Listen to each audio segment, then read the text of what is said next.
ചന്ദ്രികയിൽ അലിയുന്ന ചന്ദ്രകാന്തം എന്ന സീരിയലിലൂടെ പ്രേക്ഷക പ്രിയങ്കരിയായ താരമാണ് മാനസി ജോഷി. കന്നഡ സീരിയൽ രംഗത്തെ താരമായ മാനസിയുടെ ആദ്യ മലയാള സീരിയലായിരുന്നു ഏഷ്യാനെറ്റിൽ സംപ്രേഷണം ചെയ്തിരുന്ന ചന്ദ്രികയിൽ അലിയുന്ന ചന്ദ്രകാന്തം. മലയാളി അല്ലായിരുന്നിട്ട് കൂടി സീരിയലിൽ നന്ദയായി എത്തി ഗംഭീര പ്രകടനമായിരുന്നു മാനസി കാഴ്ചവെച്ചത്. അതുകൊണ്ട് തന്നെ മലയാള സീരിയൽ പ്രേക്ഷകർ ഇരുകൈയും നീട്ടിയാണ് മാനസിയെ സ്വീകരിച്ചത്. ചുരുങ്ങിയ സമയം കൊണ്ട് തന്നെ നിരവധി ആരാധകരെ സ്വന്തമാക്കാനും മാനസിക്ക് സാധിച്ചു. സോഷ്യൽ മീഡിയയിലും നിരവധി മലയാളി ആരാധകർ മാനസിക്കുണ്ട്. മാനസിയുടെ ആദ്യ മലയാള സീരിയൽ അവസാനിച്ചെങ്കിലും മറ്റൊരു പരമ്പരയിലൂടെ താരം തിരിച്ചു വരുന്നതിനായി കാത്തിരിക്കുകയാണ് ഓരോ ആരാധകരും.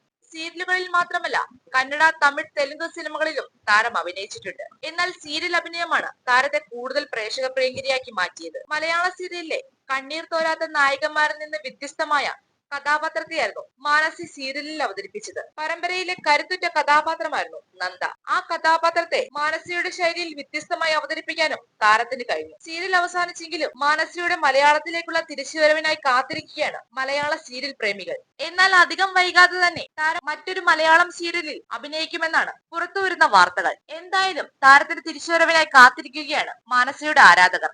ഈ സിനിമാ സീരിയൽ വാർത്തകൾക്കായി ഈ ചാനൽ ഒന്ന് മറക്കാതെ സബ്സ്ക്രൈബ് ചെയ്യുക.